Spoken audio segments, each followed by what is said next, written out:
"Sir, that's my dad's signature." The room went still, the kind of stillness that has weight to it, that presses against your eardrums. General Thomas Whitaker was still staring down at the paper in front of him when I said it, and for a moment he didn't move at all, as if the words hadn't reached him yet. Then something shifted behind his eyes. His fingers, which had been curled loosely around his pen a second earlier, simply let go. The pen dropped, bounced once against the polished table, and rolled onto the carpet, and nobody in that room reached to pick it up. For 18 years, I had believed my father died in an accident. For 18 years, I had carried his photograph folded into the corner of my wallet, soft at the edges from being touched too many times, and I had told myself that some questions simply never get answered. But that morning, standing inside a conference room on a military installation in Virginia, I was looking directly at my father's signature on a document dated long after the day he supposedly died.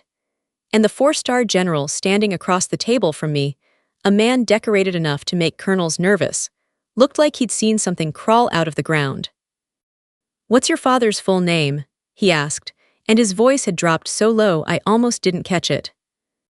I swallowed hard. "Daniel Carter." Whitaker closed his eyes.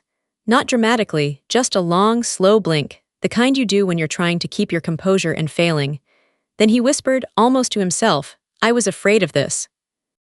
That sentence split my life into two halves, before I saw that signature and everything that came after.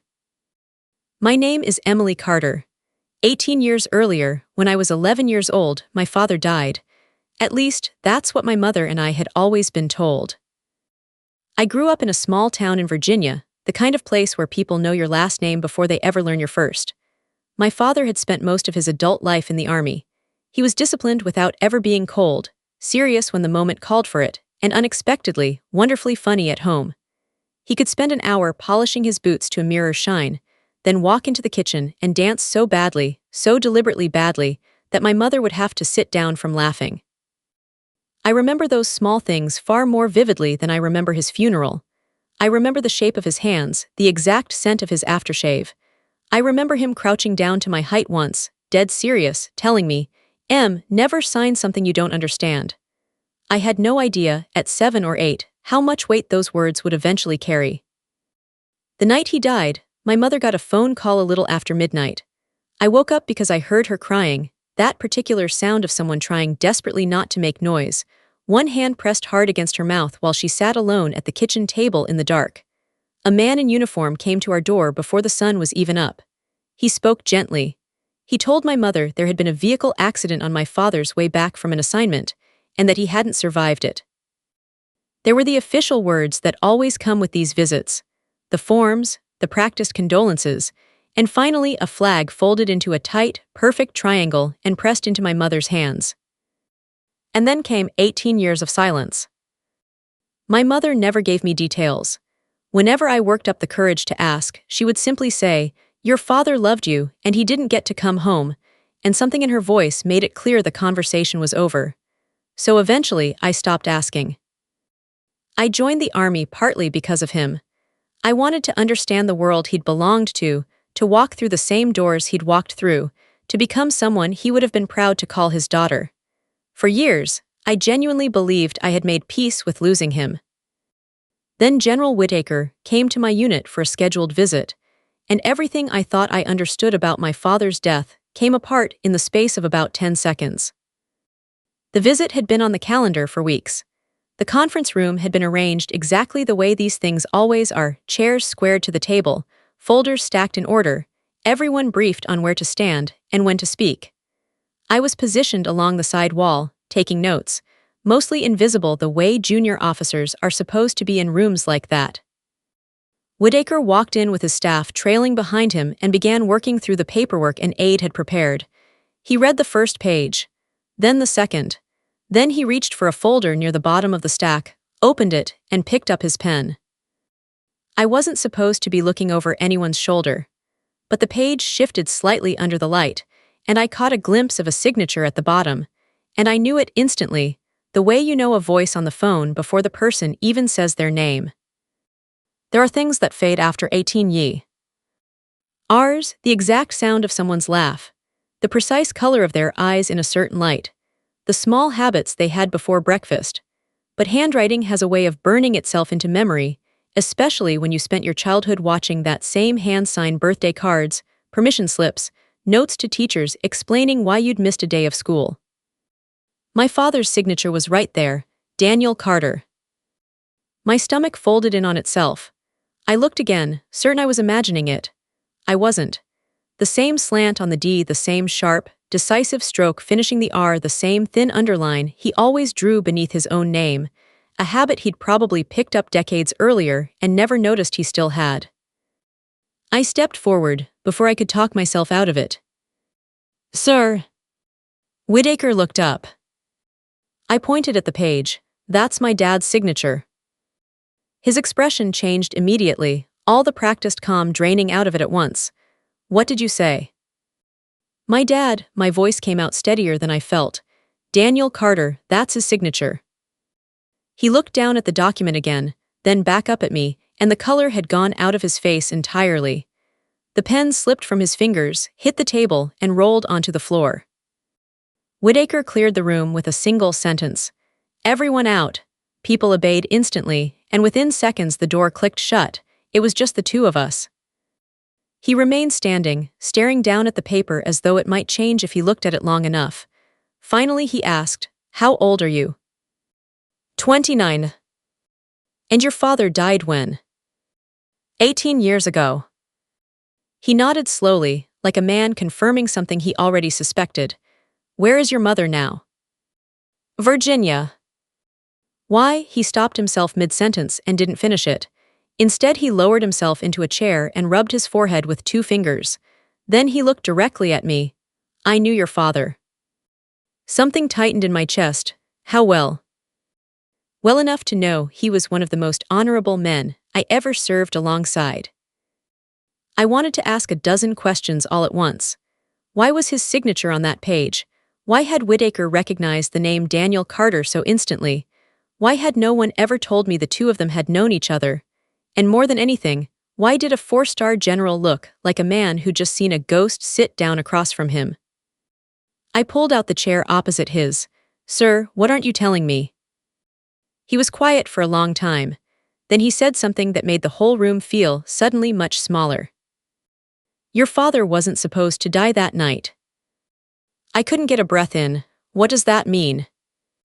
"It means the story you were given 18 years ago may not be the whole story." I stared at him, and for the first time in my life, I let myself wonder whether my father's death had ever really been an accident at all. He reached over, closed the folder, and locked his eyes on mine. "Emily, whatever you do, don't tell anyone about this conversation."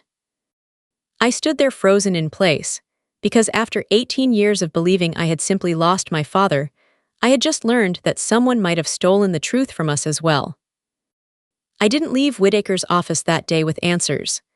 I left with a warning, and it followed me back to my desk like a second shadow. For the rest of that morning, I went through the motions of my job, but some part of me was somewhere else entirely, replaying that signature over and over, a signature belonging to a man who had supposedly been dead for 18 years. By lunchtime, I couldn't stand not knowing another second longer. I called my mother. She picked up on the third ring. "Emily, is everything okay?" I almost told her everything right then. Instead I asked, "Mom, do you remember Dad's handwriting?" A pause, longer than it should have been. "Of course I do, why?" "I found something today, something with Dad's signature on it." She didn't say anything for a moment. "Where are you right now?" "At work." "Did someone show you this? Who?" "I can't tell you yet." That answer seemed to frighten her more than anything else I'd said. "Emily, please, if this has anything to do with your father, I need you to stop digging into it." "Why?" "Because some things are better left buried." That was, word for word, exactly what people had been telling me for 18 years. "Mom, what aren't you telling me?" Silence, then quietly, "Come home when you can." The line went dead. In all our years together, my mother had never once sounded afraid when the subject of my father came up. Not once. Until that day. That evening I drove out to my mother's house, the same modest brick place I'd grown up in. The porch still needed painting, an old wind chime still hung by the front door. Some things change, some things never do. My mother opened the door before I'd even knocked, studying my face like she was trying to read something written there. "Come in." We sat at the kitchen table where I used tea. "Oh, do my homework as a kid." She made coffee neither of us touched. "What did the general tell you?" I froze. How did you know it was a general? Her silence was answer enough. "You knew," I whispered.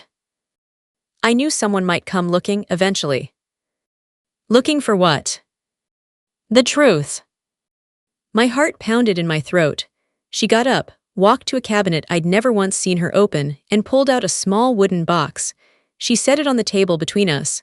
"This belonged to your father." Inside were old photographs, a handful of military commendations, 2 watches, several letters folded and refolded so many times the creases had gone soft, and a small leather notebook. I picked the notebook up first. Why have I never seen any of this? Because your father told me not to show it to you, unless I had no other choice. My fingers tightened around the worn cover. Why not? Because he was worried. About what? She sat back down across from me. About people inside the military. I couldn't say anything. My mother, for the first time in 18 years, finally told me what she'd been carrying. A few weeks before he died, my father had discovered irregularities involving a defense contractor. Money moving through accounts tied to military contracts. Equipment billed at prices far beyond what it should have cost. He'd reported what he found through the proper channels. At first, his supervisors told him it was probably just a misunderstanding. Then they told him, more directly, to stop asking questions. He didn't stop. He told me someone was trying to get him to sign something, my mother said. What exactly, I never knew, but I knew he was in danger. I laughed, though there was no humor in it. That's what people always say when they're terrified and don't want to admit it. She looked away for a moment, then continued. 3 days before he died, a senior officer had come to their house. She didn't remember his name, she'd never caught it, or she'd forgotten it deliberately, but she remembered his face perfectly. He told her Daniel had gotten himself tangled up in something complicated and that he needed to cooperate. My father had refused. And then he left, she said. What happened next? Her hands folded tightly together on the table. The night your father died, that same man called the house again. My blood ran cold. What did he say? He told me that, if I wanted to keep you safe, I needed to stop asking questions. The kitchen went completely silent. Mom. I was 30-something years old, Emily. I had just lost my husband. I had a little girl asleep upstairs. I was terrified. I reached across the table and took her hand. For the first time, I truly understood why she had stayed quiet for so long. Understanding didn't make it easier to accept, but it made it easier to forgive. Did Dad know General Whittaker? I asked. Yes. How well? They were close. That explained the look on Whittaker's face when he'd heard my father's name, but it still didn't explain the signature. I opened the leather notebook. Most of the pages were filled with numbers, dates, brief notes in my father's cramped handwriting. Then, near the back, I found a page that made my whole body go cold. At the bottom, underlined twice, he'd written, "If anything happens to me, make sure Emily knows the truth." I read it twice, then a third time. My mother covered her mouth with one hand. I've never seen that page, she said quietly. I looked up at her. Then why did he write it? I don't know. I photographed the page with my phone. Then I noticed something else scrawled in the margin, a name. Richard Hale. My mother's face changed the instant she saw it. Oh God. Who is he? She stared at the notebook as though it had bitten her. Your father's commanding officer. I searched the name on my phone right there at the table. Richard Hale, retired Army colonel, later a defense industry executive, sat on the boards of several major companies, gave speeches at leadership conferences, donated generously to veterans' charities. a wealthy, widely respected man whose photograph turned up beside senators and generals at black tie events. He looked nothing like the villain I'd been quietly imagining. Somehow, that made him feel far more dangerous. I called General Whitaker the next morning. He answered almost before the phone finished its first ring. "You found something," he said. "It wasn't a question." "Yes." I told him about the notebook. When I said Richard Hale's name out loud, he went completely silent on the other end of the line. "Emily," he said finally, "your father believed Hale was involved." "Was he?" "I don't know for certain." "You're a four-star general, you must know something." "I know enough to tell you this much. Hale had access to the investigation." My stomach clenched, and after Dad died, the investigation disappeared. "What do you mean, disappeared?" His voice grew heavier. Records were altered, some files were sealed. Theirs were never recovered at all. "Why?" "Because someone wanted your father blamed for something he didn't do." I closed my eyes. 18 years of grief suddenly felt entirely different in my chest. It wasn't only grief anymore. For the first time, I wasn't asking myself why my father had died. I was asking who had profited from it, and I knew, with absolute certainty, that I was going to find out. I spent the next 3 days trying to talk myself out of what I already suspected, because it would have been so much easier that way. Maybe the notebook was old news. Maybe Richard Hale had simply been one of dozens of officers connected to the same investigation. Maybe the signature I'd seen in that conference room belonged to some routine administrative matter with a perfectly boring explanation. Every one of those explanations fell apart the moment I looked at the dates. The document Whitaker had been reviewing was dated 17 years after my father's death.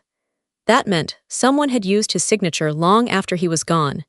And if the signature was genuine, someone had either forged it convincingly or had access to an original document bearing his real handwriting. Neither possibility made me feel any better. I asked Whitaker if I could see the document again. He said not yet. "Why not?" "Because I need to understand exactly what we're dealing with before I put you in the middle of it." I almost laughed out loud. I'm already in the middle of it. Silence on the line, then quietly, "You're right." That afternoon, he agreed to meet me off base, at a small diner about 20 minutes away. Whitaker showed up in civilian clothes, and for the first time since I'd met him, he looked less like a four-star general and more like a tired old man carrying something far too heavy for one person. He set a folder on the table. "This isn't classified, public records since released." The first pages concerned a defense contractor called Hale Strategic Systems, founded by Richard Hale after retiring from active duty. On the surface, everything looked legitimate. Then I found my father's name. Daniel Carter had submitted a written concern about inflated invoices tied to one of Hale's contracts. Why wasn't this in his official file? Because it disappeared. Who removed it? We don't know. I turned the page. Another document, this one bearing a signature, my father's, beneath a statement claiming he'd approved the disputed expenses. That isn't right. Your father never approved that, Whitaker said grimly. I was standing there when he refused. Then why wasn't he protected? He stared into his coffee. Because I made a mistake. I believed the wrong people. I was only a colonel then. Hale had influence, and people above me wanted the matter closed quietly. And you let them close it? Yes. The honesty stopped me cold. I'd braced for excuses. Instead, he simply accepted the blame without flinching. It didn't undo anything, but it told me something important. Whitaker wasn't protecting Richard Hale anymore. He was trying, however late, to correct something he'd failed to stop years ago. I went home that night and combed through every public record I could get my hands on: newspaper archives, federal contracting databases, corporate filings, court records, sitting at my kitchen table for hours with my father's notebook open beside my laptop. Near midnight, I found it. A company connected to Hale had received a contract only 9 days after my father's death, authorized by Richard Hale himself. I printed the record, then noticed my father's signature on a supporting document. I compared it against an old birthday card my mother had kept. They were identical, not similar, identical. I called my mother the next morning and asked her to come over. She sat across from me at the table while I laid the two documents side by side. She stared at them for a long moment. Then she started to cry. "He didn't sign that." "I know."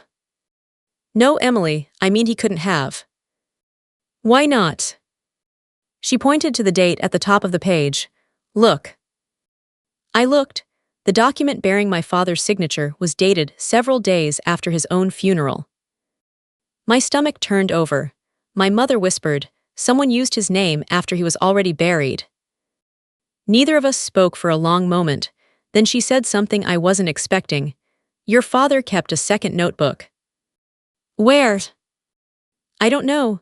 She thought for a moment, then stood suddenly and went to the hallway closet, pulling down an old cardboard box. Inside were my father's old uniforms, his boots, and a battered leather briefcase. I opened it, nothing inside except a single photograph. My father stood beside three other soldiers. One was a much younger General Whittaker. Another, unmistakably, was Richard Hale. On the back, in my father's handwriting, Fort Belvoir, April 2008. And underneath, 4 words that made my hands start shaking: "Trust Whittaker, not Hale." "I've never seen that, my M." Others said, stunned. Something shifted inside me. My father had known exactly who to trust, and exactly who not to, long before any of this ever reached me. I called Whittaker again, and asked him one specific question. "Did my father ever tell you he was afraid of Richard Hale?" "Yes," he said finally.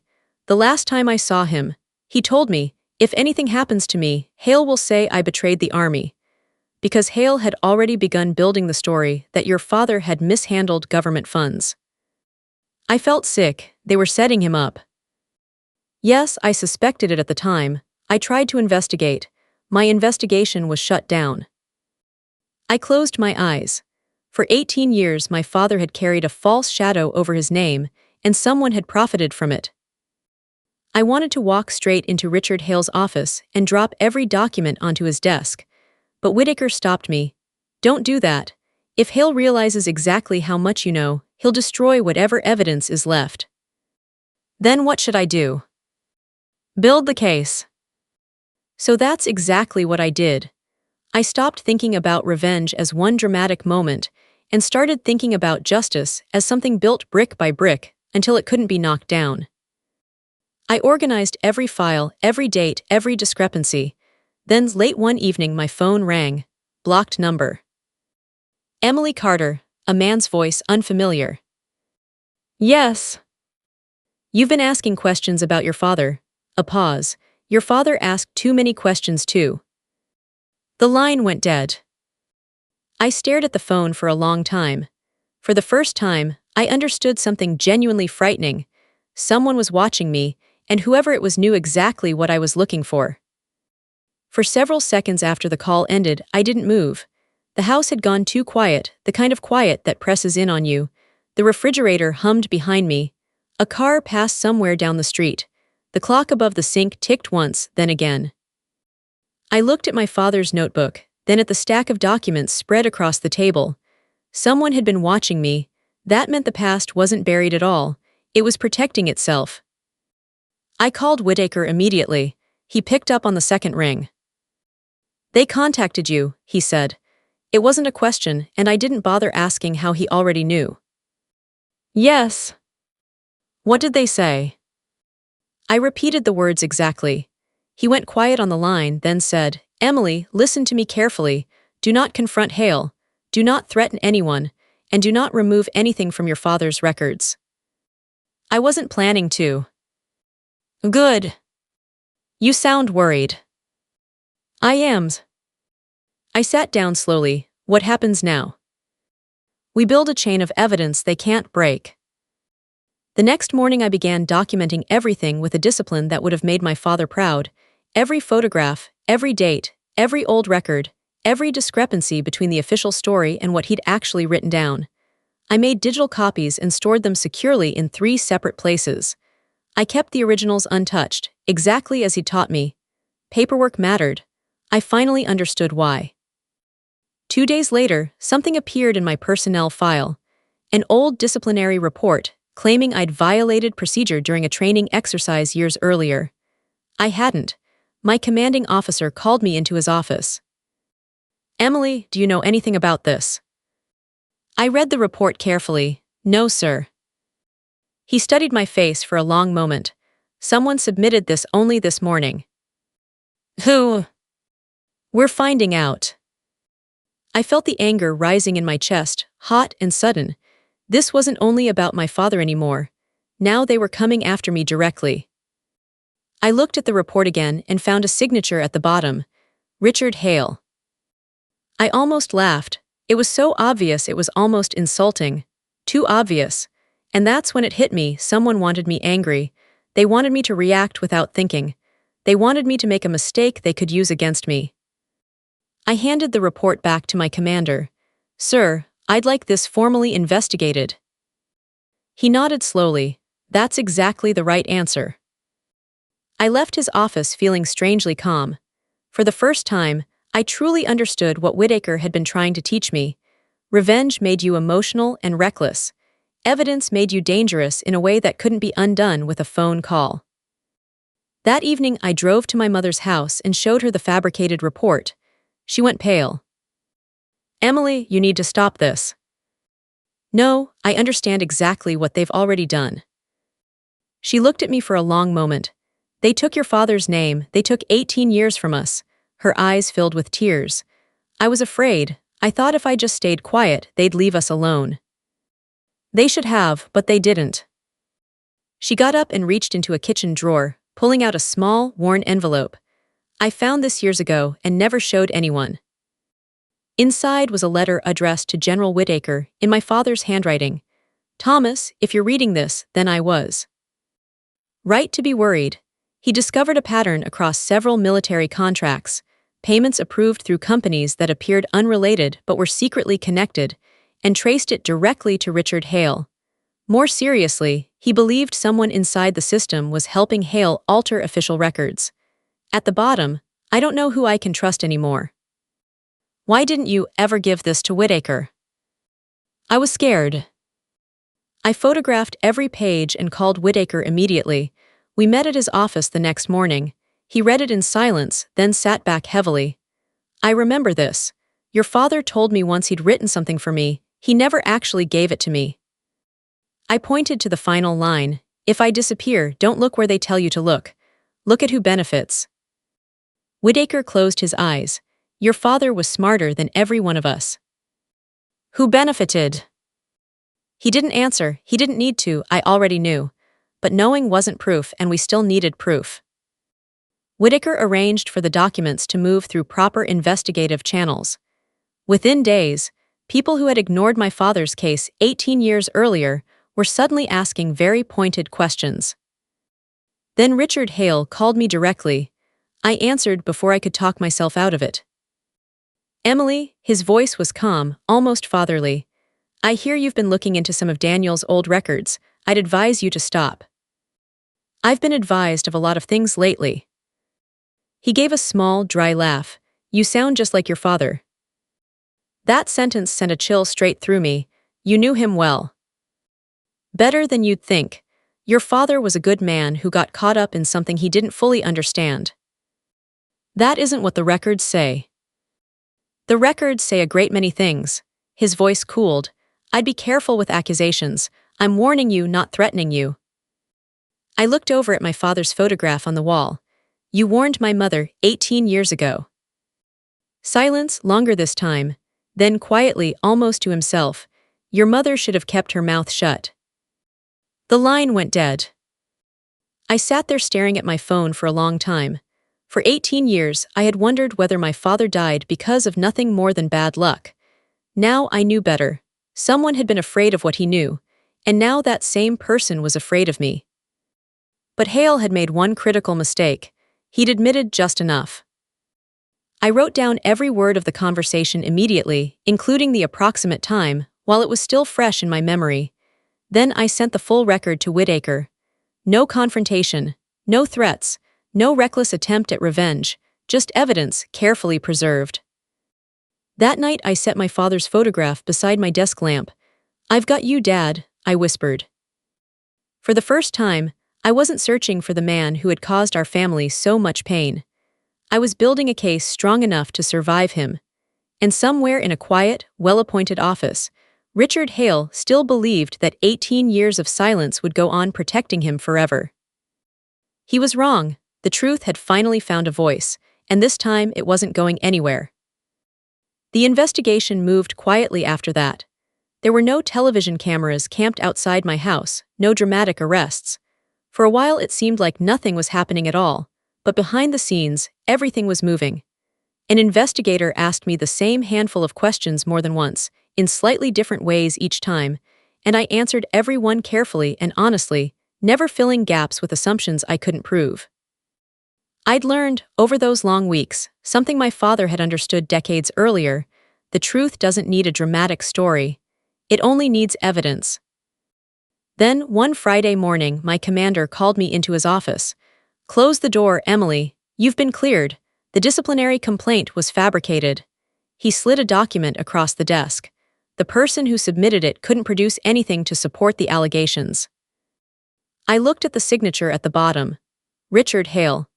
An investigator had traced the submission back to a former employee at one of Hale's companies, who admitted he'd been instructed to send it, and had turned over a chain of internal emails suggesting Hale had been trying to gauge exactly how much I already knew. "So he was trying to scare me off," I said. "That's what it looks like." I called Whitaker as soon as I left the building. He didn't sound surprised. "That's exactly why I told you to document everything." "What happens to Hale now?" "That depends entirely on what the investigators can prove." I looked out across the base, at the flags moving lazily in the afternoon wind. For 18 years, Richard Hale had lived openly as a respected businessman. He attended military ceremonies. He gave speeches about leadership and sacrifice. He wrote generous checks to veterans' organizations, and people shook his hand warmly and thanked him for his service. Meanwhile, my faths.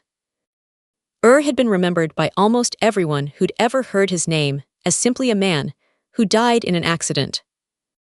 I wanted to scream. Instead, I went home. My mother was sitting at the kitchen table when I arrived, an old photograph of my father laid out in front of her. "They found something, didn't they?" "Yes." I sat down beside her. "Mom, I need you to tell me absolutely everything you remember about the night Dad died." "I've already told you." "No, you've told me what you were able to live with." I reached for her hand. "There's a difference." Her eyes filled with tears, and finally she told me the part she had never once been able to say out loud. The night he died, my father had called home earlier that evening, sounding genuinely frightened in a way she'd never heard from him before. He told her he'd discovered something significant and was going to meet with someone about it. He promised he'd be home soon. Hours later, the military arrived at their door instead. My mother had noticed things at the time that never quite added up. His car had been found miles from the route he normally drove home. His briefcase was gone entirely. His watch, the one he wore every day without fail, was never recovered. "Why didn't you ever tell me any of this?" "Because you were 11, I was afraid." "I know," I said. "I thought silence would protect you." "It protected them." "I know that now." That was the first time I ever watched my mother begin to forgive herself, even if only a little. The following week, investigators recovered a missing financial record from an old storage archive, overlooked for nearly 2 decades. It changed everything. The record showed money transferred between several companies connected to Richard Hale, approved using my father's official credentials, after his death. And beneath the approval, unmistakably, was my father's signature, the same one I'd first seen in Whitaker's conference room. A forensic document expert examined it. The signature itself was genuine, but the page had been physically removed from an older document and attached to the new one. Someone had taken my father's authentic signature and used it to manufacture a false record, an attempt to make a dead man take the blame for someone else's crimes. When Whitaker heard the news, he called me immediately. "Emily, your father was telling the truth." I sat there in silence for a moment. "I know." "No," he said firmly. "I need you to really understand this. We have evidence now, real, provable evidence." I closed my eyes.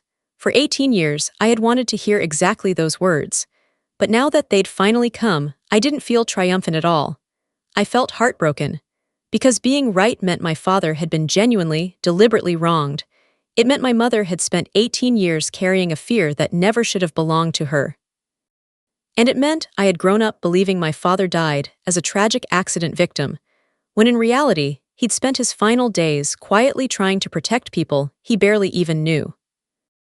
A few days later, Richard Hale's carefully polished public image began to crack. News outlets reported federal investigators examining historical irregularities involving a retired officer and his defense company. Then his name appeared, Daniel Carter, for the first time in 18 years, spoken publicly for the right reason, as a man whose records had potentially been falsified, not a man suspected of wrongdoing. Hale's lawyers issued the expected denials. Then former employees began quietly cooperating. One admitted Hale had personally instructed him to alter records. Another handed over incriminating emails. A third confirmed my father had formally objected to the contract years earlier. The story became impossible to bury a second time. Hale requested a meeting with me directly, twice. I refused both times. I'd already spent enough of my life standing in his shadow. I wanted the truth to stand entirely on its own. Months passed. Then one morning Whitaker called, and his voice sounded different, steadier, somehow lighter. "He's been charged." I closed my eyes. Richard Hale. Yes. I expected to feel something like joy. I didn't. What I felt was relief, not because he was suffering, but because my father's name was finally coming home. That evening, my mother and I drove out to the cemetery together. We stood side by side at my father's grave, and she rested her hand against the cool stone. "I should have told you sooner," she whispered. I put my arm around her shoulders. "You were scared." "I was. So was Dad." She looked at me.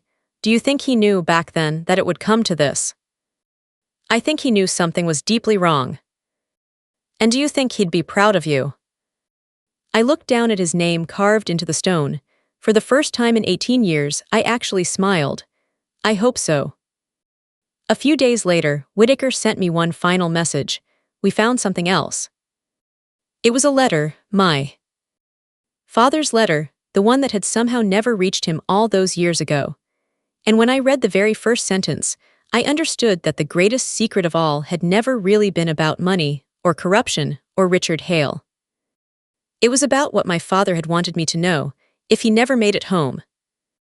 The envelope Whitaker sent arrived on a quiet Tuesday morning. I recognized my father's handwriting the second I saw it. I held it in my hands for several seconds before opening it, 18 years of wondering exactly what he might have said if he'd known he wasn't coming home, all rushing to the surface at once. I sat at the kitchen table with my mother beside me. "Open it," she whispered. I carefully unfolded the pages. The first line read, "Emily, if you're reading this, then I wasn't able to keep my promise to come home." My eyes filled instantly.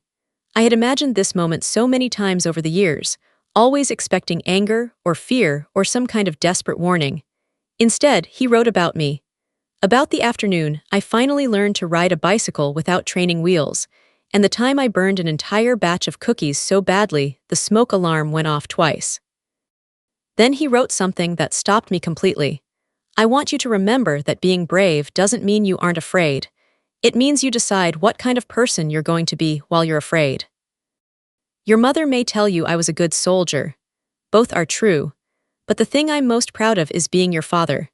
He wrote that he hoped I'd never measure my own life by rank, or money, or what other people thought of me, that a person's character only shows itself when doing the right thing becomes genuinely inconvenient.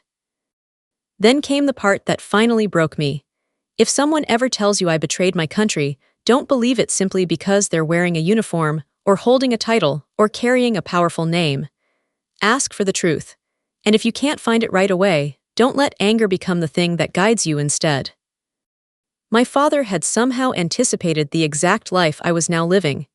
He'd known people might one day lie about him, and that hatred, left unchecked, could become its own kind of prison. He knew, I told my mother. She nodded, tears sliding down her face. He always knew you'd need to hear that someday. The case against Richard Hale continued moving forward. He eventually faced formal legal consequences for the fraud and record falsification connected to my father's case. Several people who had helped him over the years were questioned, and some chose to cooperate fully. There was no dramatic movie ending, no courtroom speech where I destroyed him with a handful of perfect, cutting sentences. Real justice, it turned out, was slower and far less cinematic than that. It came through old records, sworn testimony, financial paper trails, and people finally telling the truth after years of silence. No one could say I had personally ruined Richard Hale. His own choices had already done that, years before I ever learned his name. I had simply stopped protecting the lie that had been built around him. A few months later, my father's military record was formally corrected, the false allegations removed, his service record fully restored. My mother received an official letter acknowledging that Daniel Carter had never approved the misconduct connected to those contracts. She read it 3 times, then set it down and finally allowed herself to cry in a way I don't think she'd let herself do in 18 years. For so long she'd carried a question she couldn't answer. Now, finally, she had one. Not every wound disappeared that day, but some of them at last stopped bleeding. General Whittaker came to visit us one quiet afternoon, standing on our porch in civilian clothes for the first time. My mother invited him inside. Finally, he looked directly at her. I owe you an apology. Yes, you do. He accepted that without a single word of defense. I should have pushed harder back then. I should have protected Daniel's report the moment he filed it. You can't give me back 18 years. I know. But you gave us the truth. His eyes went wet. I wish that had been enough on its own. It isn't, she said gently, but it's something real. That in the end was reconciliation enough for all 3 of us, not pretending the past hadn't happened, but agreeing, finally, that the truth mattered more than anyone's pride. A few weeks after that, I drove out to my father's grave alone, carrying his corrected military record with me. I sat beneath the old oak tree beside the cemetery path, the same spot I'd sat in so many times before, carrying grief. That day, for the first time, I carried something closer to peace instead. I placed the document against his headstone. Dad, they finally fixed your record. I wish you could have seen it. I thought about his letter, and the 18 years I'd spent believing revenge me. Aunt making someone else pay for what they'd taken from us. I understood now that I'd had it backwards. Revenge was only the anger I'd carried when I believed nobody would ever believe us. Justice was the truth, finally documented and impossible to erase, my father's name restored, my mother finally sleeping without wondering whether she'd failed him. And forgiveness wasn't pretending none of it had happened. It was refusing to let what happened control every day I had left to live. I didn't forgive Richard Hale for his sake. I forgave what I could because I wanted to be free. I stood up and brushed the dirt from my knees, looked at my father's name one last time, and whispered, "They took 18 years from us, but they don't get the rest of my life." I wasn't the 11-year-old girl waiting for her father to come home anymore. I was a woman who finally knew exactly who he had been, a good soldier, a brave man, a father who chose integrity even when it cost him everything. Not revenge, not anger. Courage. If this story reminded you of someone who taught you what real integrity looks like, take a quiet moment to remember them. And if you've ever carried an old hurt of your own, remember this: seeking the truth doesn't require you to lose your peace. Sometimes the strongest form of justice is simply refusing to let bitterness win. Because sometimes the truth takes 18 years to come home, but when it does, it can change everything.